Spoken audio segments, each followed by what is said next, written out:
on peut regarder l'exercice 12 qui est plus un problème avec un problème graphique et un problème de calcul. Donc un artisan fabrique des vases qu'il met en vente. On suppose que tous les vases fabriqués sont vendus. Donc l'artisan veut faire une étude de sa production sur un nombre de vases compris entre 0 et 60. D'ailleurs, c'est pour ça que le graphique à droite, ça va de 0 à 60. Résoudre l'équation b de x égale 300. Ça, on sait faire. La fonction c'est b, c'est la fonction bénéfice. Quand est-ce qu'elle est égale à 300? On regarde. Ici, c'est ce niveau-là, niveau du 300. Donc on trouve deux solutions, 20 et 40. Donc ici, pour la première question, S égale donc 20 et 40 pour résoudre cette équation.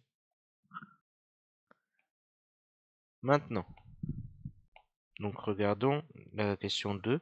Donc, complétez cette phrase. L'artisan doit fabriquer tant ou tant de vases pour réaliser un bénéfice de 300 euros.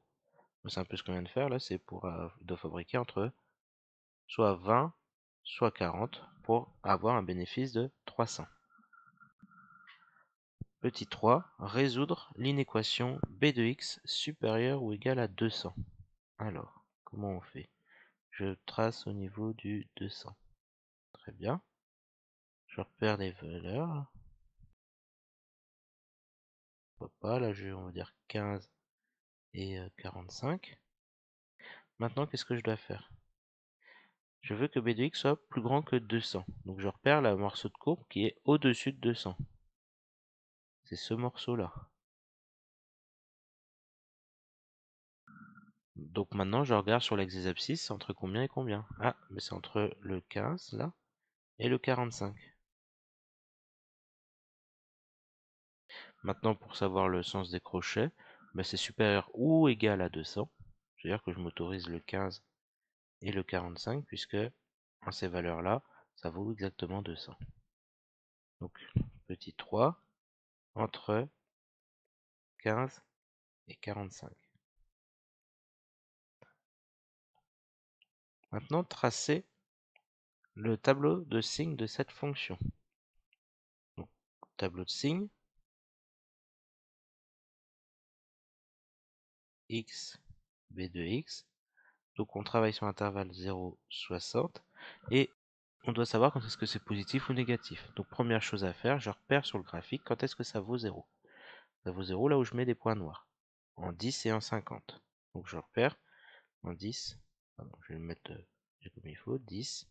Je mets un 0. Et en 50, je mets un 0. Très bien. Maintenant, je regarde sur la courbe. Donc, entre 0 et 10, c'est négatif. Et entre 10 et 50, on est au-dessus, là, vous voyez. Donc, c'est positif. Et entre 50 et 60, c'est négatif. Et donc là, on peut enfin compléter notre tableau de signes. Entre 0 et 10, c'est en dessous de l'axe des abscisses, donc négatif. 10, 50, positif. 50 et 60, négatif. Ça se voit bien sur le graphique d'ailleurs, on voit en haut à droite. Alors maintenant, question 5. Combien faut-il vendre de vases pour que le bénéfice soit le plus élevé possible? Voilà, donc là, on regarde sur notre courbe le point le plus haut, finalement. Le point le plus haut, c'est celui-ci. On remarque qu'il faut vendre et produire 30 vases, et on réaliserait un bénéfice maximal de 400 euros. Donc il faut vendre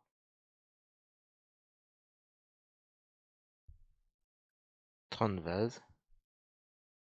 Le bénéfice est de 400 euros.